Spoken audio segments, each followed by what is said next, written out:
Lezi ndaba zehora lokuqala sigwethulela zona bukhoma ngomkhulu le-SABC e-Auckland Park eGoli nazo ezinohlonze emini nje. I have left the EFF. I have left party politics. EFF is a political party. I have handed over my resignation as a member. Lowo obeyilungu le-EFF ePhalamende uDokotela Mbuyiseni Ndlozi usememezele ukuthi uselishile leli qembu kanti usazoqhela nakwezombusazwe ngemva kwenyanga kunokuqagula ngekusasa lakhe.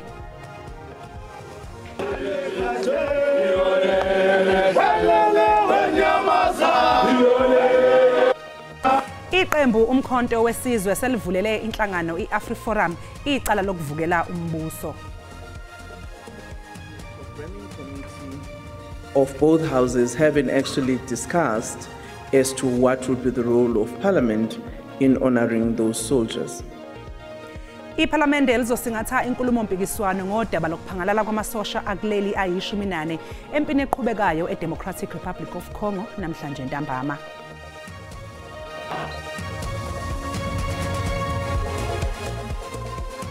Mbukelisi kubingelele sikwamukele indabeni zasemini emzethulelwa uNoxolo uMamtshali wakwaMwali.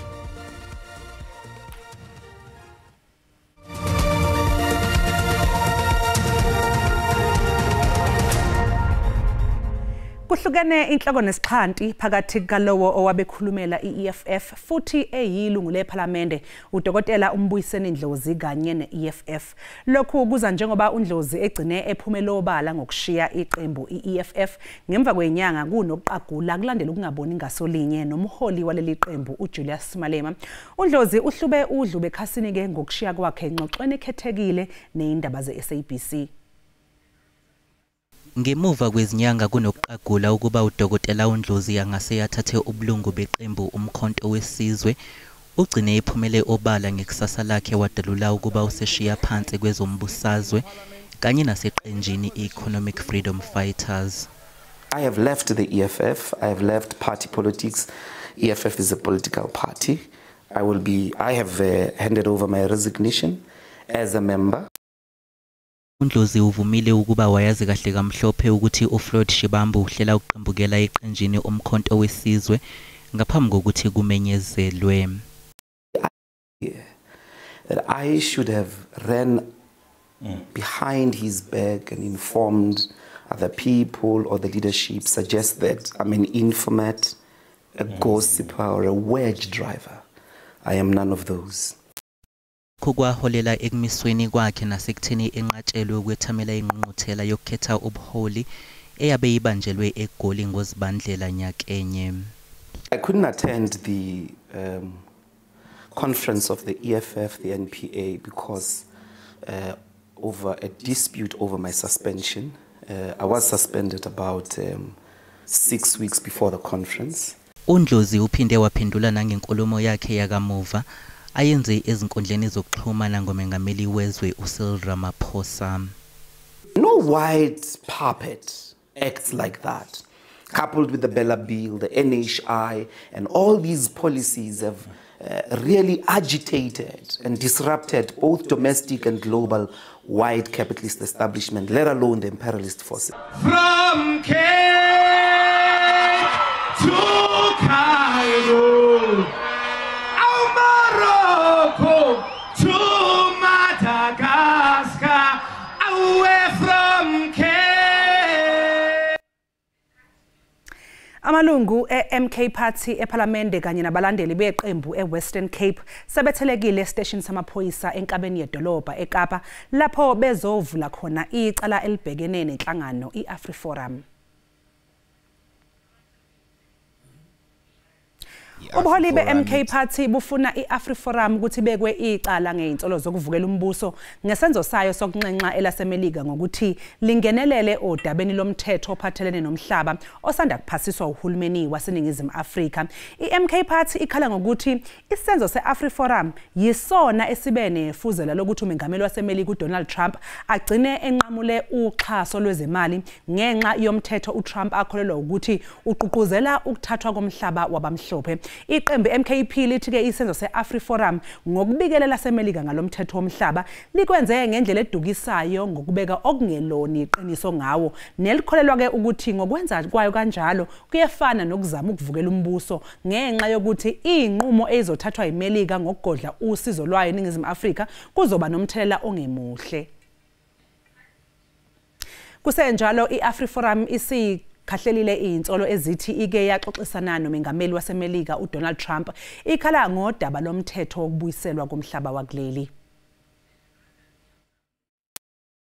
AfriForum ithi bayisengele imithiyo nje abantu mangabe bethi yona inesandla esinqumweni sikamengameli waseMelika uDonald Trump sokunqamula uxhaso lwezemali oluze eNingizimu Afrika. It's ludicrous if people think that we speak to the American president, we tell him anything and he just believes it.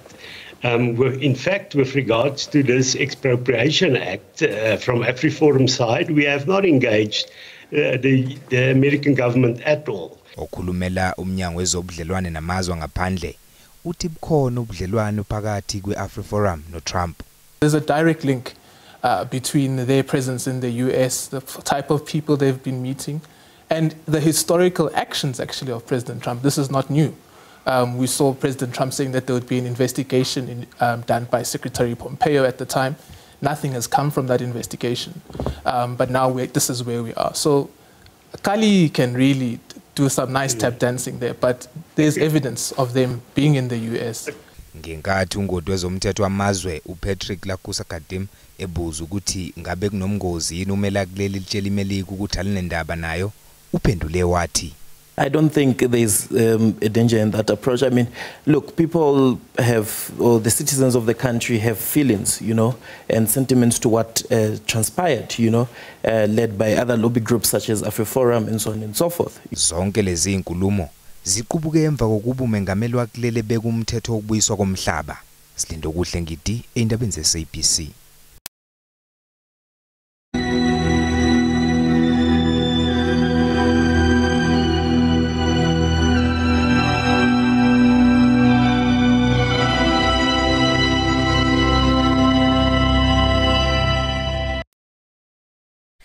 Zizobuya zize ekhaya kuleli sonto izidumbuza amasosha kuleli asale enkundleni empini eqhubekayo eDemocratic Republic of Congo ngasekupheleni kukaMasingana.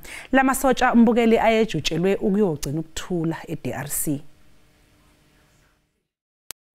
Insuku ezimbili ukususwa kwezidumbu zamasosha eDRC ukuze sifinyelele kwelaseUganda nekuyilapho uma kuthe zifika zabe sezedluliselwa isibhedlela iMulago ngenhloso yokuthi iqaliswe ngohlelo lokuhlinzwa kwazo. Emva kwalokho zizobe seyilungiselelwa uhambo lwazo lokuthunyelwa emazweni lapho zidabuka khona. Nokuqagulwe ukuthi usuku lwangolesibili njengokuyilo kubhekwe ukuthi iqaliswe ukuthuthwa kwazo zisuke eUganda. Ayishumi nesishiyagalombili sewonke amasosha okuyiwasa lempini eGoma ehlaselwa yiqembu elihlomile lehonga iM23 ngenyanga eyidlule. Kulamasosha ayishumi nane ngawombutho wezokuvikela waseNingizimu Afrika. Amanye amane ngawaseMalawi naseTanzania. Inhloko zabaholi bamazwe angaphansi kweSADC kanye nalabo bamazwe akhele engxenyeni esempumalanga nezwekazi iAfrika ngempela sonto babamba umhlangano ophuthumayo eTanzania bebhunga ngesimo esimanzonzo eDRC. Baphinde baphuma nesincomo sokuthi kuzofanele kubekwe phansi ikhali ngokusheshsha phakathi kwemhlambe yalanayo kulempi. Ngokwezibalo esezikhishwe inhlangano yezizwe bangaphezulu kukahafu wesigidi abantu asebebaleke bashiya amakhaya abo engxenyeni esenyakatho kanye neseningizimu nesifunda iKivu ongesinye kwezinkulu eDemocratic Republic of Congo. Kusenjalo namhlanje eParliament kuzobe kunenkulumo mpikiswano mayelana nokushona kwamasosha kulelizwe eDRC.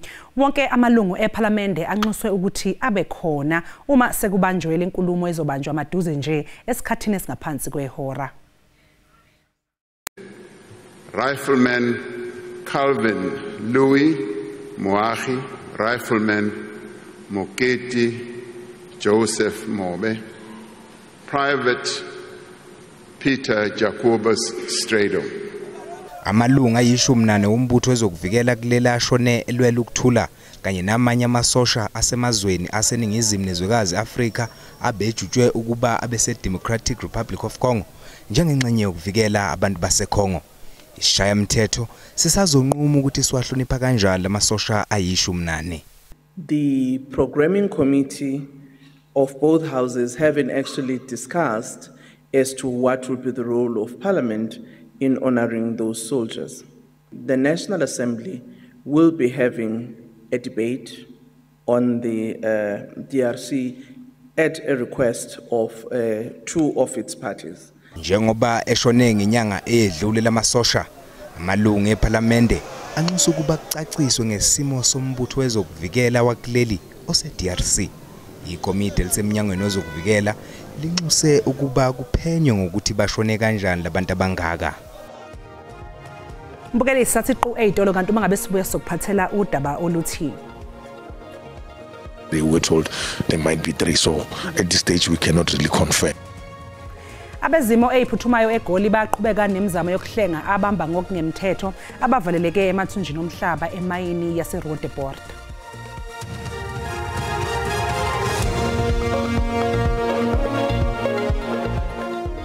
Siphinde sikubingelele mbukeli isikwamukele ke uma ngabe usanda kungena odabeni oluphambili besibike ukuthi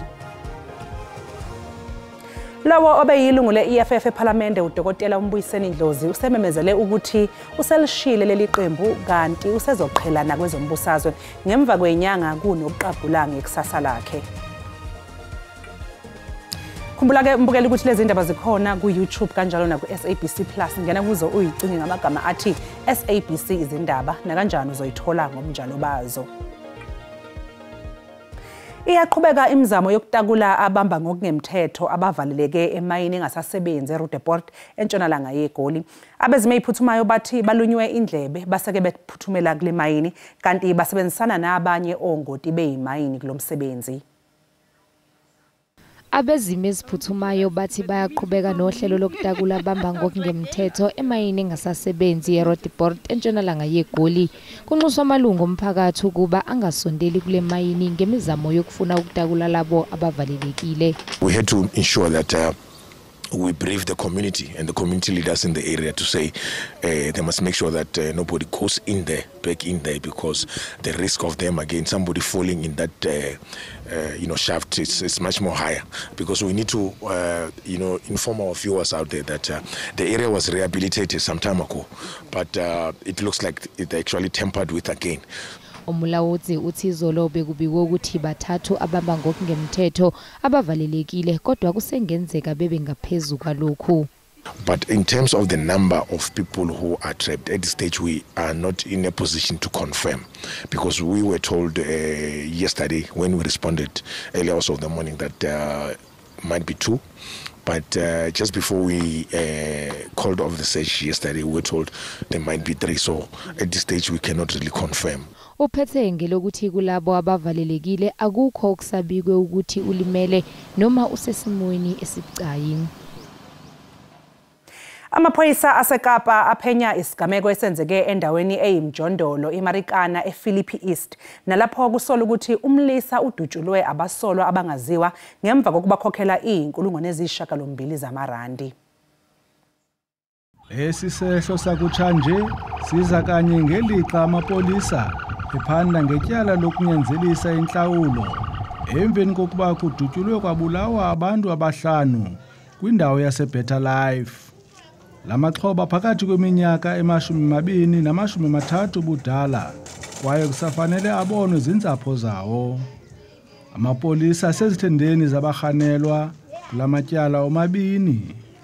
Members of Philippi East Police received a complaint of a deceased person at a hospital in Mitchells Plain. When members arrived at the hospital, they were shown the body of a 31-year-old male.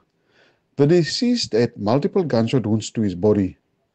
The suspect is unknown at this stage. Kodwa kwabanye babahlali akwenelanga okwenziwayo ukuzama ukulusana nobundlobongela buphele nya. We're skating to walk on the street because those people, the lot of crime here in Lower, because I'm staying here in Lower, Block 9. Obumdlobongela dada buqhubayo kwezindawo kuhlala kuzo okokuqala asikuthandi futhi asanelisekanga indlela esihlala ngayo nendlela esiphila ngayo ngoba umhla nezolo uthi ubuye emsebenzini usiya emsebenzini ixhala lakho linye lelokuba ndizawufika na estation apho ndiyolinda khona ibhasi ndizawuthi xa ndibuya ndizabuya ku safe enough uba ndingakwazi uphinde ndihambe. Amapolisa akwaphanda ngendlela esetyenziswayo ebufana nalapho abantu bathi badutyulwe kwandulwe batshuswe khona kwizehlo ezahlukileyo kweli leKapa kwezinsuku zimbalwa zidlulileyo.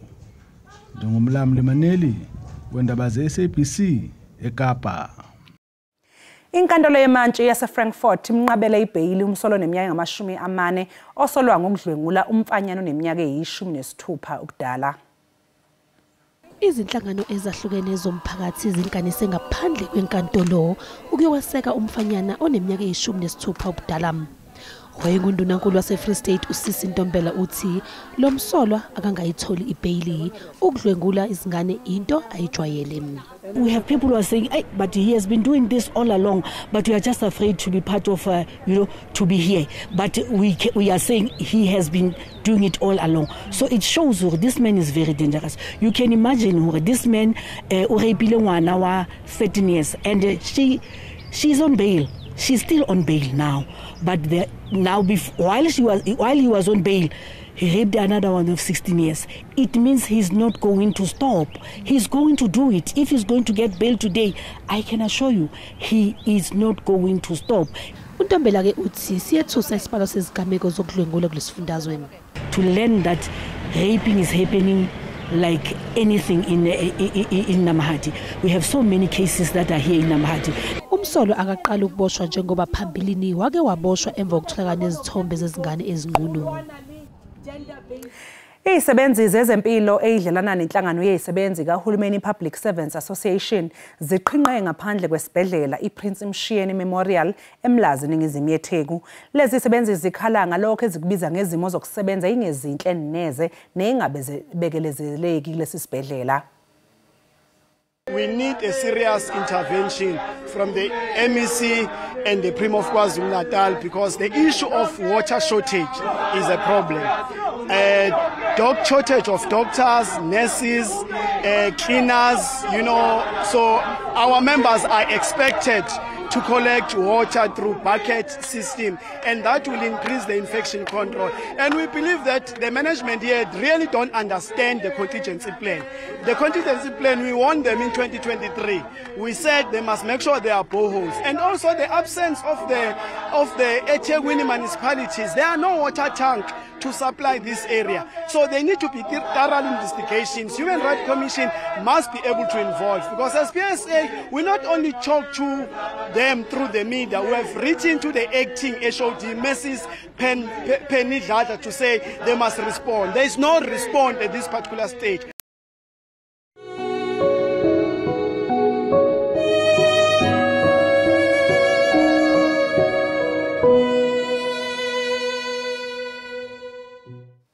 Umengameli wezwe uCyril Ramaphosa ubeyingxenye yabaholi base-Afrika kwasebedlulise amazwi okukhalisana nelaseNamibia kulandela ukwedlula emhlabeni kowabengumengameli wakhona uSam Nujoma. uRamaphosa uchaze uNujoma njengesishoshovu esiyohlala njalo emlandweni ngenxa yesibindi sakhe elwela inkululeko yabantu baseNamibia. uSam Nujoma waphatha amahlandla amathathu njengomengameli waseNamibia kusukela ngonyaka u1990 kuya onyakeni u2005. Economic development which meant to benefit all Namibians, irrespective of color or race or status in the society. uSam Nujoma uthathwa njengesishoshovu esasinohlonze somzabalazo esalwisana nohulumeni ubandlululo esilwela nokuthi elaseNamibia lizimele ngokwalo. uSam Nujoma waphatha iminyaka eyi-15 nokwathi emva kwalokho washiya intambo kumengameli uHifikepunye Pohamba. uNujoma wayenenkolelo yakhe yokuthi izwekazi eAfrika kudingeka lizixazulule ngokwalo iy'nselele ze-Afrika. We believe that by consulting and bring the forces to the conflict to talk to each other, to interact, surely we will find a peaceful solution. Kubaholi uSam Nujoma ayinobuhlobo obuqinile nabo kubalwa kubo noDokotela uNelson Mandela ongasekho emhlabeni.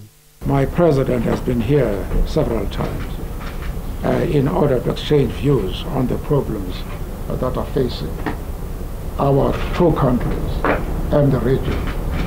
And that was the spirit of our discussion today. Ubudlelwane phakathi kwe-ANC kanye neSWAPO eNamibia busavelele namanje ngenxa yomlando wawo njengokuyiwo aletha inkululeko emazweni awo. President Nyoma will forever be remembered as the father of the nation, a fearless freedom fighter, and a unifying force in Namibia's struggle for freedom. In his honor, we call on Namibia, under the leadership of SWAPO, to continue the fight for the total liberation of Namibia and the African continent. Ungqongqoshe wezolimo uJohn Steenhuisen usememezele ukuthi sekuqalile ukuhwebelana ngama-aphula nezwe iThailand. Uthi lokho kuwumzamo wokufukula umnotho wakuleli njengoba kuzoba nabantu phela bazoqashwa ukwenza umsebenzi ngaphambi kokuba ama-aphula athunyelwe.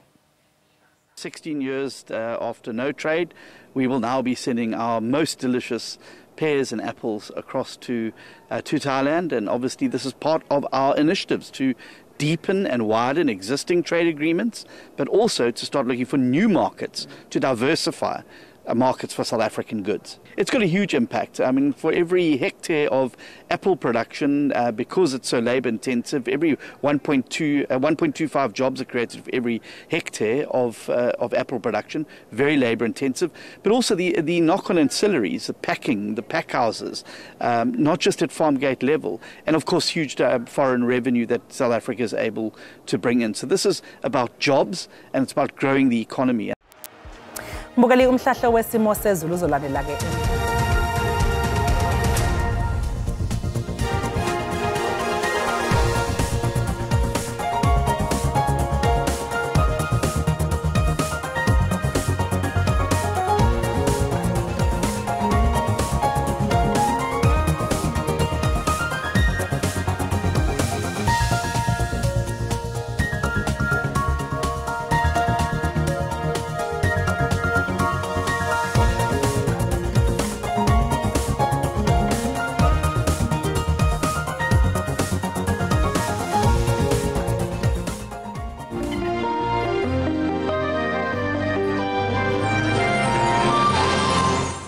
Mbukeli ube nosuku oluhle, usale kahle.